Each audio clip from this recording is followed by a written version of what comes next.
একটা মানুষের মেন্টালি অসুস্থ হওয়ার সবথেকে বড় কারণ হচ্ছে বিবাহ, মানে ম্যারেজ। তুমি সুস্থ আছো কি না এবং সুস্থ কতদিন থাকবে সেটা পুরোটা নির্ভর করছে তোমার বিবাহের ওপরে।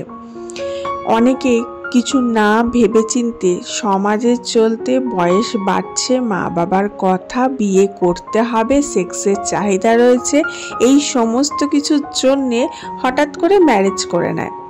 কেউ ভাবে আমার বয়স হয়ে গেছে, বিয়ে করতে হবে, কেউ ভাবে বাবা মা চাপ দিচ্ছে বিয়ে করতে হবে, কেউ ভাবে আমি সেটেল হয়ে গেছি এবার বিয়ে করব। এইরকম বিভিন্ন বিভিন্ন চিন্তাধারার জন্য হঠাৎ করে সে বিয়ে করে নেয়, কিন্তু ভাবে না বিয়েটা সে কেন করছে। এবং বিয়ে করার পরে সে এক্সপেকটেশনটা তার এতটাই বেড়ে যায়, সে ভাবে যে ঘরে বউ নিয়ে এসেছি মানে বউ সব করবে, ঘরে ঝাড়মোছ করবে, রান্না করবে, বাসন ধোবে, কাপড় কাচবে, ছেলে মানুষ করবে, ছেলে পড়াবে, মানে বউ এক হাতে সেই যেমন সিরিয়ালে দেখায় জুতো সেলাই থেকে চণ্ডীপাঠ সবটা করবে। কিন্তু এই এক্সপেকটেশনটা যখন ফুলফিল হয় না বা এক্সপেকটেশনে যখন বাঁধা পড়ে তখনই ঘরে অশান্তিটা লাগে। যখনই দেখবে ঘরে বউ আসে তখন শাশুড়ির এক্সপেকটেশন লেভেলটা বিশাল বেড়ে যায়। বউ সকালে মর্নিংয়ে ঘুম থেকে উঠবে, বউ চা করে মুখের গোড়ায় দেবে, শাশুড়ির হেল্পিং হ্যান্ড হবে, ঘরের সমস্ত কাজ করবে। কিন্তু যখন বউ এগুলো করে না তখনই শাশুড়ির সাথে অশান্তি লেগে যায়, তারপরেই ঘরটা ভাঙে, আলাদা হয়। এবং সব থেকে মেন্টাল প্রেশারটা এই প্রসিডিওরগুলোর মধ্যে পড়ে হচ্ছে ছেলেটার ওপর, বরটার ওপর, যে বিয়ে করে নিয়ে আসছে। কারণ তাকে দুদিক থেকেই পেশাই সহ্য করতে হয়, বউয়ের পেশাও তাকে সহ্য করতে হয়, বউও তাকে পিষছে, তোমার মা এই করছে, তোমার মা ওই করছে, তোমার বাবা এই বলছে, তোমার ফ্যামিলি এই চাপ দিচ্ছে, ওদিক থেকে ফ্যামিলির প্রেশারও তাকে সহ্য করতে হয়। তোর বউ এটা করছে, তোর বউ ওটা করছে, তোর বউ এটা শুনছে না, তোর বউকে ওটা বল। এবং সে ওই জায়গায় দাঁড়িয়ে তার মেন্টালটা কিন্তু ডিসব্যালেন্স হয়ে যায়। তার জন্যে বিয়ে করলে এটা ভেবো যে সর্বক্ষণের একটা সঙ্গী তুমি পাচ্ছ। কোনো চাহিদা মেটাবার জন্যে বিয়ে করাটা কিন্তু লজিক্যালি কারেক্ট নয়। এই জিনিসটা বুঝতে আমার অনেক বছর সময় লাগলো, এবং এই জিনিসটা খুব কম বয়সে যদি কেউ বুঝে যায় এবং হুট করে বিয়ে করার সিদ্ধান্তটা না নেয় তাহলেই বরঞ্চ অনেক বেটার। ম্যাক্সিমাম ক্ষেত্রে যারা টিনেজ বয়সে হয় তাদের একটা বিয়ে করার চাহিদা প্রচুর লেভেলে বেশি থাকে, তারা প্রেম করে, ম্যাক্সিমাম ক্ষেত্রেই প্রেম করে, খুব কম সংখ্যকই আছে প্রেম থেকে বিরত থেকে পড়াশোনার মধ্যে নিজের লাইফটা কাটায়। এবং যারা প্রেম করে তারা ভাবে যে এরপরের ডেস্টিনেশনটা হচ্ছে আমার বিয়ে, বিয়ে করলে আমার এই ঘর থেকে লুকিয়ে দেখা করতে যেতে হবে না, কষ্ট করে ফোন করতে হবে না লুকিয়ে লুকিয়ে, আমরা দুজনে একসাথে থাকতে পারবো, অনেক স্বপ্ন দেখে। কিন্তু যখনই বিয়ে করে পাটা বাড়ায় নতুন সংসারে তখনই দু তরফেরই সব স্বপ্ন ভেঙে যায় এবং তাদের সংসারটা তো হয়ই না, উপরন্তু লাইফটাও হেল হয়ে যায়। এবং এই সমস্ত কিছু যদি একটু ডিপলি ভাবা যায় তাহলে দেখবে যে সাইকোলজি বলছে যে মানসিক বিষাদের, মানে তোমার মেন্টালি যে তুমি কতটা শান্তিপূর্ণ রয়েছো তার পুরো বিষয়টাই রয়েছে তোমার ম্যারেজের ওপরে। যারা সিঙ্গেল রয়েছে, যাদের বিয়ে হয়নি, তাদের মেন্টাল স্টেট অনেক বেশি স্টেবল এবং তারা অনেক বেশি মেন্টালি শান্তিপূর্ণভাবে জীবন কাটাচ্ছে। এর জায়গায় যারা একটা বিবাহ বন্ধনে যুক্ত মহিলা হোক কি নারী হোক, তাদের মেন্টাল স্টেট কিন্তু অনেকটা ডিসব্যালেন্স হয় বা তারা অনেকটা চাপে থাকে। Hello everyone, this is Ivy, welcome back to my channel ইসাস ডায়েরিজের নতুন সকালে তোমাদের সকলকে ওয়ার্ম ওয়েলকাম জানাই। আশা করি তোমরা ভালো আছো। পুরো সকাল থেকে আমি একটা ক্লিনিংয়ের প্রসিডিওর স্টার্ট করেছি। এই যে ক্লিনিংয়ের কাজগুলো আমি করি, এগুলো করতে আমাকে কেউ চাপ দেয় না বা কেউ আমাকে করতে বলেও না। এগুলো আমার ভালো লাগে, আমি পছন্দ করি, নিজের ঘরটাকে পছন্দ করি, নিজের ঘরটাকে ভালোবাসি, নিজের ঘরটাকে পরিষ্কার পরিচ্ছন্ন রাখতে পছন্দ করি, তাই করি। এর মধ্যে আমার কোনো চাপ সৃষ্টি নেই যে এটা করতে বলেছে আমাকে করতে হবে, এটা আজকে আমাকে করতে বলেছে বা করতে হবে। নিজের ঘর নিজের মতো থাকি। এই যে বললাম সেপারেট থাকার চাহিদাটা এখান থেকেই বিল্ড আপ হয়। যখন তুমি শ্বশুরবাড়িতে যাবে, শ্বশুরবাড়ির একটা অনেক বড় চাপ থাকে যে শাশুড়ি এটা বলছে করতে হবে, শাশুড়ি ওটা চায় না তাই ওটা করতে পারবো না। কিন্তু নিজের সংসার, নিজের মতো থাকবো, নিজের মতো করে গুছিয়ে নিয়েছি, নিজের ইচ্ছা হলে পরিষ্কার পরিচ্ছন্ন করব, নিজের ইচ্ছা হলে না পরিষ্কার করে নোংরার মধ্যেই থাকবো। এই যে মেন্টালিটিটা, এই মেন্টাল স্টেবলটা, মেন্টাল শান্তিটা খুঁজতেই কিন্তু ভালো ভালো সংসার সেপারেট হয়ে যায়।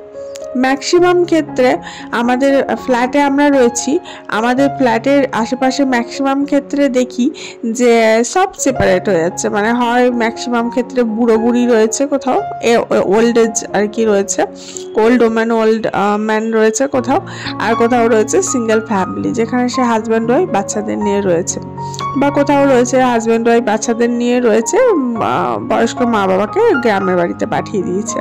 এই সেপারেশনটা কিন্তু এখান থেকেই আসে।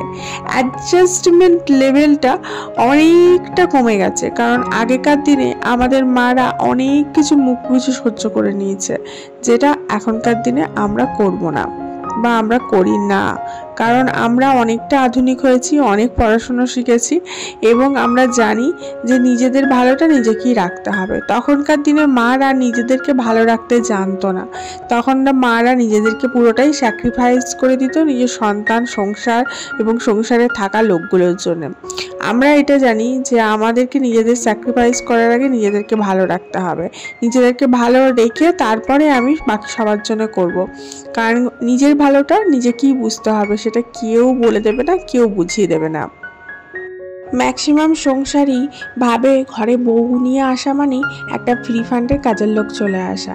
এটা বেশিরভাগ ক্ষেত্রে শ্বশুর শাশুড়াই মনে করে, কারণ তারা সেকালের মানুষ, তারা ভাবে এখনও সেকালের মতো এখনকার বউরা অ্যাডজাস্টমেন্ট করবে বা তাদের কথা মতো উঠবে বসবে বা তাদের বাদ ধরে থাকবে, এরকম একটা মেন্টালিটি নিয়ে থাকে।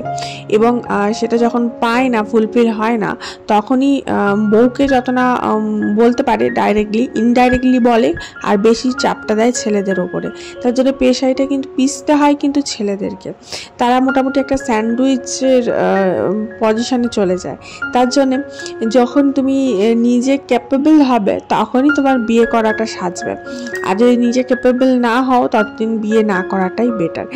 যাই হোক, তোমরা যারা ভিডিওটা দেখছো অবশ্যই কিন্তু একটা লাইক করো, ভিডিওটা একটু শেয়ার করে দিও বন্ধু বান্ধবের সাথে, আর চ্যানেলটা সাবস্ক্রাইব করে রেখে দিও। এইটুকু মনে করিয়ে দিলাম, এইটুকু কিন্তু ভুলে যেও না করতে। আর সকালবেলা যে পরিষ্কার পরিচ্ছন্ন করছি তার মধ্যে আজকে ভেবেছি না রান্নাঘরের এই জানলাটা পরিষ্কার করব। দেখে জানলাটা খুবই পরিষ্কার পরিচ্ছন্ন লাগছে, কারণ আমি পরিষ্কারই রাখি, কিন্তু অতটাও পরিষ্কার নয়, বেশ চিট হয়েছে। যেহেতু রান্নাঘরে এখানে রান্না হয়, আমার চিমনি নেই, তার জন্য রান্নাঘরের এই জানলাটা বেশ চিট হয়। ইভেন শুধু রান্নাঘরের এই জানলাটা বলে নয়, রান্নাঘরে কৌটো, বাটা এবং যে টাইলসের ওপরগুলো সেগুলো চিট হয়। তো আমি সমস্ত জায়গাটাই পরিষ্কার করি। আজকে যে শুধু এই জানলাটা দেখাচ্ছি, বেশি দেখালে তোমাদের ধৈর্য থাকবে না বলে না, আমি কিন্তু শুধু জানলাটা পরিষ্কার করেই থেমে থাকিনি। এরপরে এই দেওয়ালগুলো যেখানে চিট হয় সেই জায়গাগুলো স্কচ ব্রাইট দিয়ে ঘষে পরিষ্কার করি, টাইলসগুলো ঘষে পরিষ্কার করি, এবং যে তোমার ছোট ছোট কৌটো বাটাগুলো আছে এগুলো তো আগেই পরিষ্কার করেছি। আর যেহেতু আমাদের প্লাস্টিক পেন্ট করা আছে তার জন্য দেওয়ালের মধ্যে কোনো কিছু চিট হলে বা নোংরা লাগলে সেটা সুন্দর কিন্তু একটুখানি ঘষে দিলে পরিষ্কার হয়ে যায়। ওই যে দেখছো টাইলসটা লাগানো রয়েছে নিচে থেকে ওপর অব্দি হোয়াইট কালারের, ওই টাইলসের ওপর পোর্শনটাতে না খুব চিট জমে, ওখানটাও আমি ওই স্কচ ব্রাইট দিয়ে ঘষে পরিষ্কার করি। পরিষ্কার পরিচ্ছন্ন না থাকলে না সেটা দেখেই তোমার মনটা ভালো লাগবে যে হ্যাঁ পরিষ্কার পরিচ্ছন্ন। আগেকার দিনে কি হতো যে বাইরে গিয়ে রান্না করা হতো, একটা রান্না চালা থাকতো, অতটা পরিষ্কার পরিচ্ছন্ন থাকতো না, দিনের বেলা ওখানে রান্না হতো, রাত্রেবেলা ঘরে রান্না করতো। তো এখনকার দিনে তো সেটা নয়, এখনকার দিনে ছোট রান্নাঘরের মধ্যেই সমস্তটা অ্যাডজাস্ট করতে হয়। তার জন্য রান্নাঘরে চিটও বেশি হয়, নোংরাও বেশি হয়, আর সেটা পরিষ্কার করতে সময়ও বেশি লাগে। ইভেন এই রান্নাঘরের পরিষ্কার পরিচ্ছন্ন কাজগুলো করতে এতটা কষ্ট হয় যে অনেকটা সময় যায় এবং শরীরও অনেকটা ক্ষয় হয়। হাতে তো পেন হতেই থাকে, কারণ এই যে হাত দিয়ে ঘষছি না, আমার হাতে খুব পেন হয়, আর আমার হাতে একটু প্রবলেমও আছে, আছে। তো আজকে যেহেতু বৃষ্টি পড়ছিল তার জন্য একটু সুবিধা হয়েছে। আমি এই কাপড় দিয়ে না মুছে এইভাবে জল ঢেলে দিচ্ছি। জল ঢেলে দেওয়ার জন্য খুব তাড়াতাড়ি পরিষ্কার হয়ে যাচ্ছে। জাস্ট স্কচ ব্রাইট দিয়ে ঘষে দিলাম, দিয়ে এরকম করে জল ঢেলে দিচ্ছি বোতলে। আর বোতলটা জাস্ট ঠিকিয়ে দিয়েছি ইয়েতে, জানলাতে, নিয়ে জল ঢেলে দিচ্ছি, তাতে পরিষ্কার হয়ে যাচ্ছে। কারণ খুব বেশি জল ঢালা যায় না, যেহেতু আমরা হাই রাইজ বিল্ডিংয়ে রয়েছি, একদম অনেকটা ওপরে রয়েছি, তাই আমাদের নিচে অনেকগুলো ফ্ল্যাট রয়েছে। এবার যদি আমি বেশি জল ঢালি তারা এসে অবজেকশন করবে। ফ্ল্যাটের অনেক সুবিধা থাকলেও অনেক অসুবিধা থাকে। তো যাই হোক, তার জন্য যখন বৃষ্টি হয় তখন আমি এই কাজগুলো করি। বৃষ্টি ঝমঝম ঝমঝম করে পড়ে, বৃষ্টির জল পড়ে এবং তার মধ্যে পরিষ্কারটা করে নিলে, ধুয়ে নিলে, ওই জন্য দেখতে পাচ্ছ অতটা আলো নেই আমার ভিডিওতে, এই জন্যেই নেই। যাই হোক, চলো আজকে যেহেতু এত কাজ করেছি, লাঞ্চে কিন্তু খুব বেশি কিছু বানাতে পারিনি। লাঞ্চ একদমই সিম্পল ছিল, জাস্ট ডাল করেছি আর ভালো করে একটু আলু সিদ্ধ করেছি, আর গতকালের একটু পনির ছিল, আর চাটনি ছিল, দই ছিল, এই সমস্ত কিছু দিয়ে আজকে লাঞ্চটা সারলাম। এবং ভিডিওটা থেকে আজকে এখানেই বিদায় নিচ্ছি। সবাই ভালো থেকো, সুস্থ থেকো এবং অনেক অনেক অনেক খেয়াল রেখো। নিজের খেয়াল নিজেকেই রাখতে হবে, অন্য কেউ রাখবে না। কারণ ছেলে হও কি মেয়ে হও, যদি ভেবে থাকো যে বউকে নিয়ে এসেছি, বউ আমার খেয়াল রাখবে, সেটা একদমই নয়। কারণ নিজের খেয়ালটা নিজেকেই রাখতে হয়। কারণ সেও একটা মানুষ, তার উপরেও কিন্তু চাপ দেওয়া বা এতটা এক্সপেকটেশন করাটা কিন্তু ঠিক না।